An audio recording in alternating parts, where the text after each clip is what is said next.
विद्यार्थी मित्रांनो, स्वागत आहे तुमचे smart learning with Sontakke sir या युट्यूब चॅनल मध्ये। आज आपण इयत्ता 9वी विषय गणित भाग 2 मधील 6वे प्रकरण वर्तुळ या प्रकरणातील वर्तुळ म्हणजे काय, वर्तुळाचे विविध संबोध तसेच वर्तुळाच्या जीवेचे गुणधर्म हे घटक अभ्यासणार आहोत।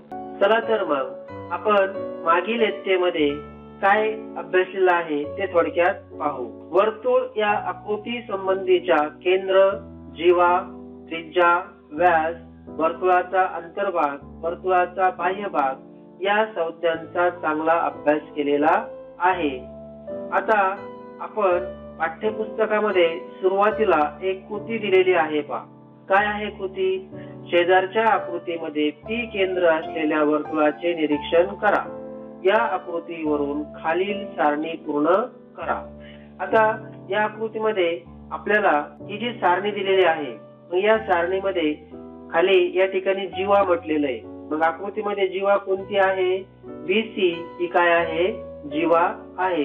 म्हणून पहिली गाळलेली जागा काय आहे? रेख BC ही जीवा आहे। आकृतीमध्ये ती जीवा निळ्या रंगाने दाखवलेली आहे। तसंच या ठिकाणी आपल्याला रेख TA आकृतीमध्ये जर पाहिलं आपण तर रेख TA ही काय आहे? त्रिज्या आहे। म्हणून उत्तर काय येईल त्या ठिकाणी? त्रिज्या। आकृतीमध्ये ती त्रिज्या लाल रंगाने दाखवलेली आहे। तसंच आपल्याला सारणीमध्ये खाली व्यास दिलेला आहे।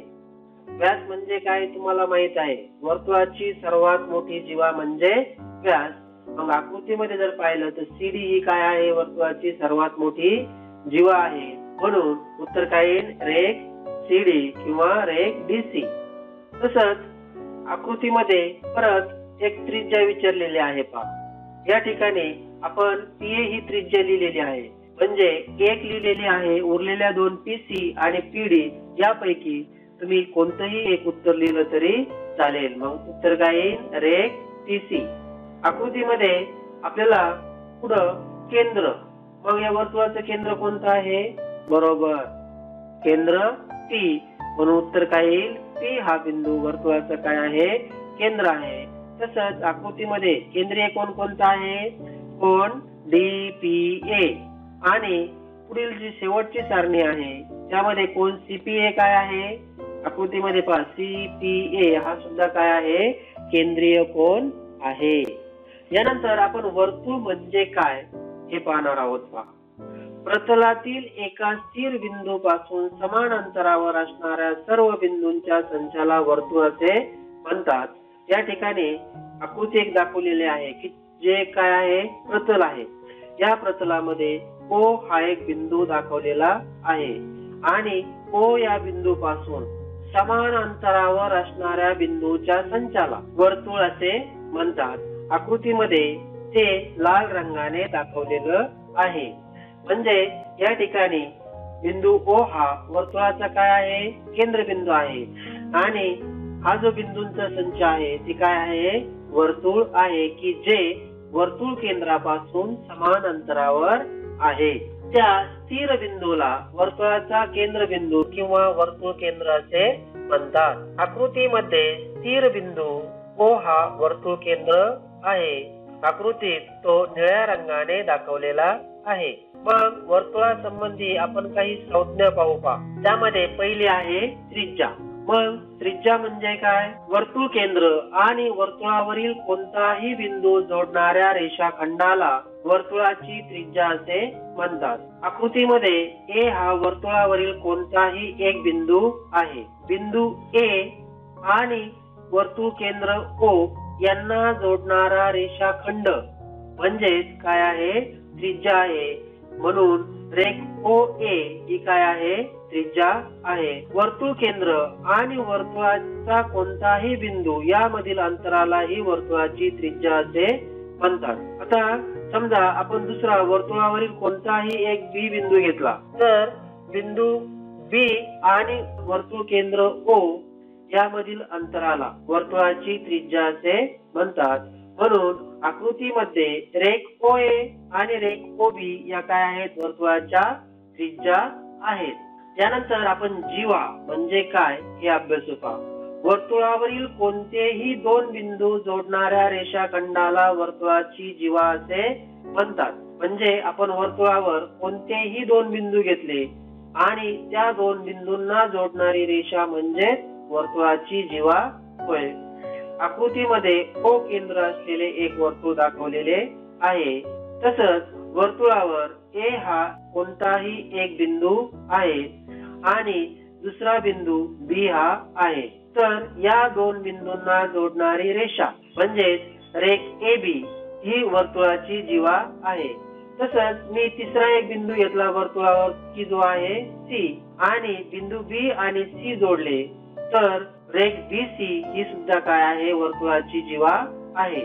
म्हणून आकृतीमध्ये रेख ए बी व रेख बी सी या काय आहेत वर्तुळाच्या जीवा आहेत.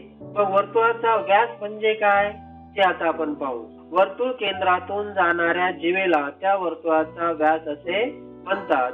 आकृतीमध्ये EF ही जीवा की जी वर्तुळ केंद्रातून जाते तिला व्यास असे म्हणतात. आकृतीमध्ये रेख EF हा वर्तुळाचा व्यास आहे.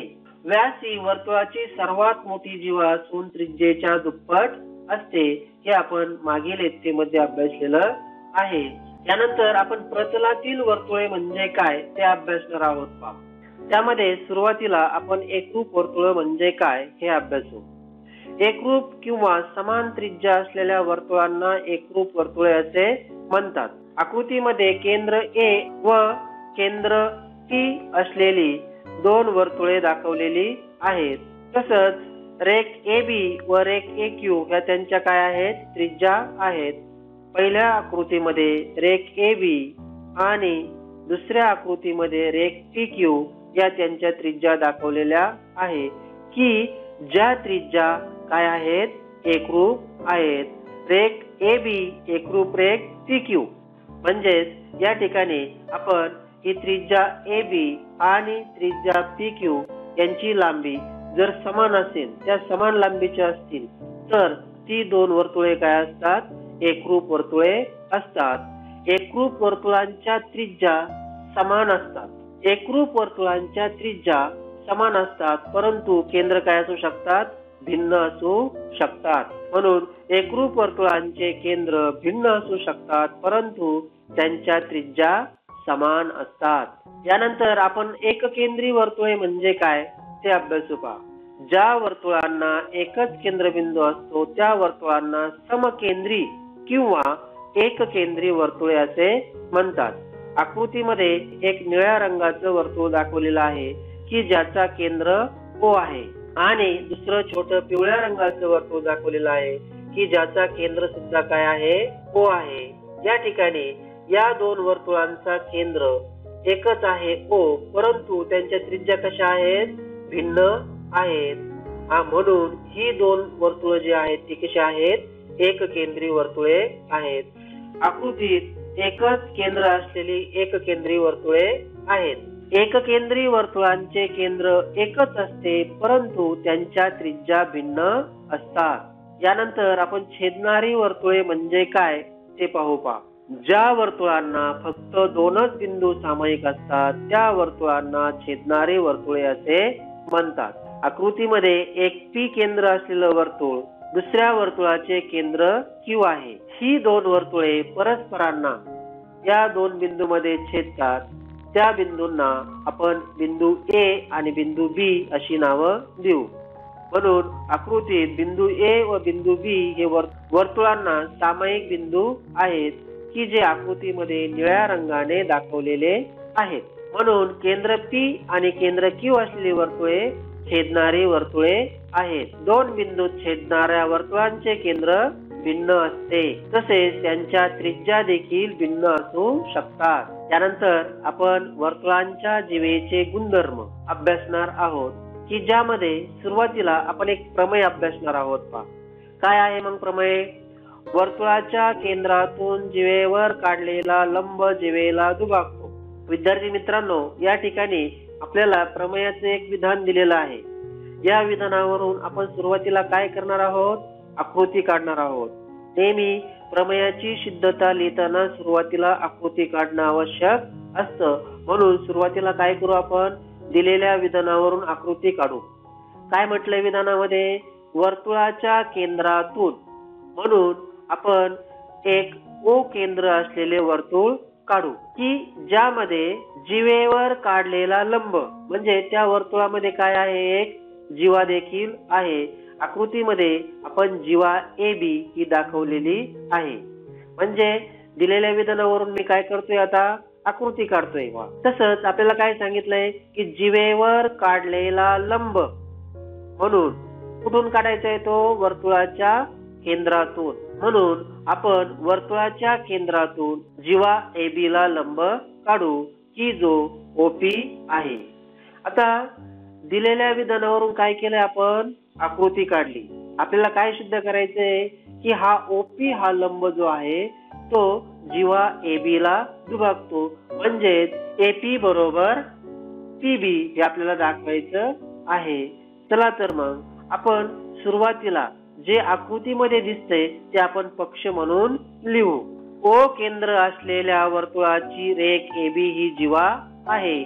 तसंच रेख OP ही लंब आहे जीवा AB ला. हे आपण दिलेल्या विधानावरून आकृती काढली आणि जे आकृतीमध्ये दिसते ते लिहिलंय. मग आता आपल्याला काय साध्य करायचं आहे की तो काढलेला लंब हा जीवा AB ला दुभागतो.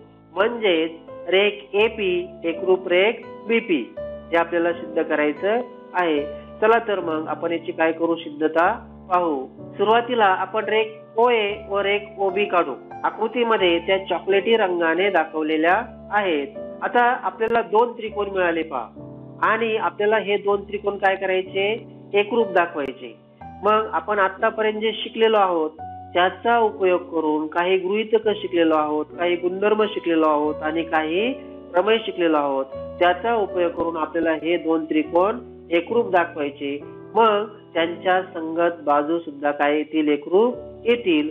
चला तर मग याची आपण काय करू, सिद्धता लिहू. सुरुवातीला त्रिकोण OPA व त्रिकोण OPB मध्ये आकृतीत ते त्रिकोण निळ्या रंगाने व लाल रंगाने दाखवलेले आहेत.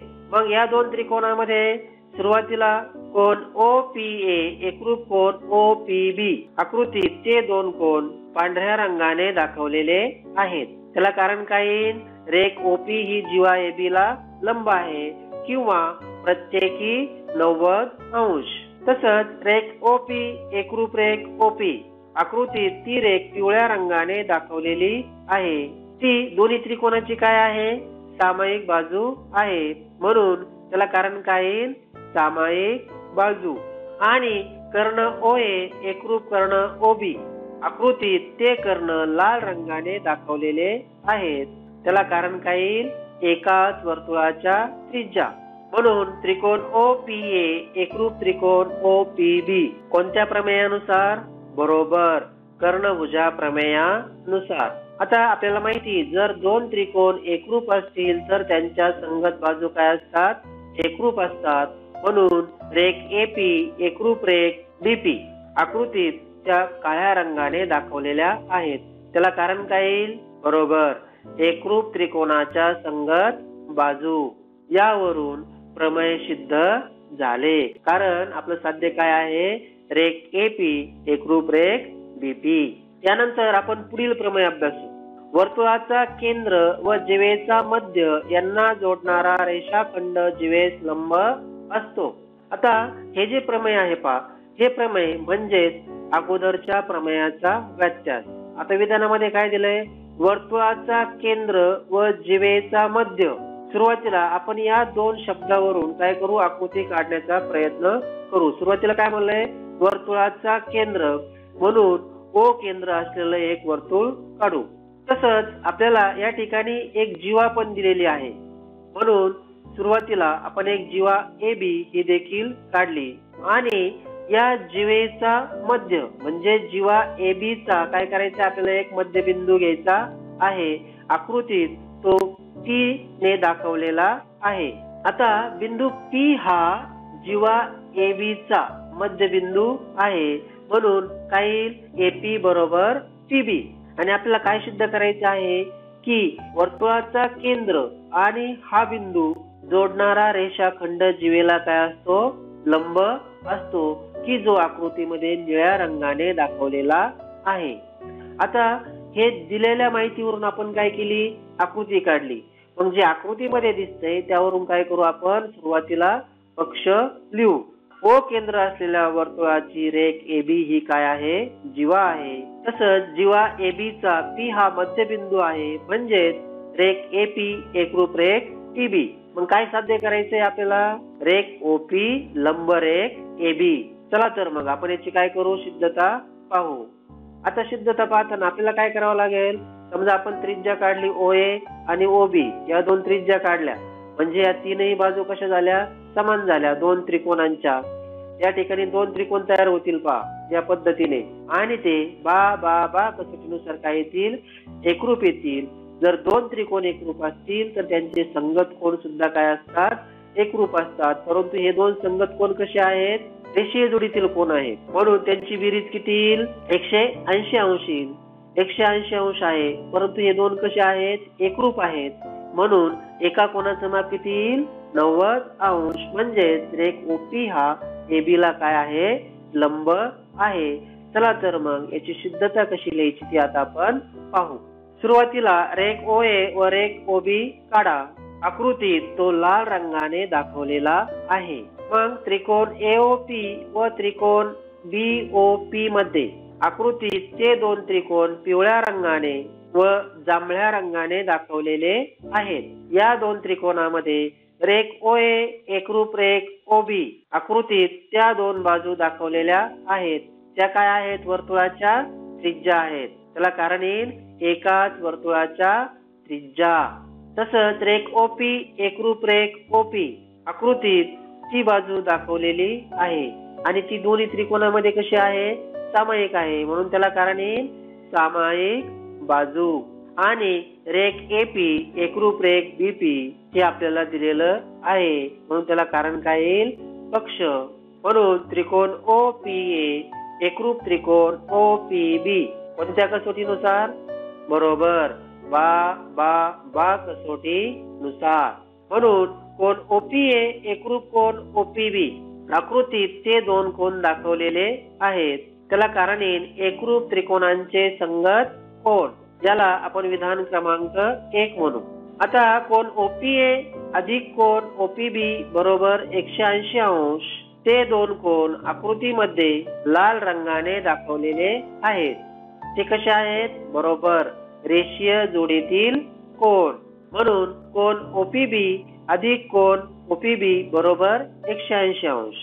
कारण आपण विधान 1 मध्ये हे दोन्ही कोन कसे दाखवलेले आहेत? समान दाखवलेले आहेत. त्याला कारण येईल विधान 1 वरून. आता ह्या दोन्हींची काय करू आपण? बेरीज करू. OPB म्हणजे 2 OPB, म्हणून 2 कोन OPB बरोबर 180 अंश. आता ह्या दोनचं काय करू? पक्षांतर करू. म्हणून कोन OPB बरोबर 180/2. त्याला जर सोपं रूप दिलं म्हणून कोन OPB बरोबर 90 अंश. आकृतीत ते लाल रंगाने दाखवलेलं आहे.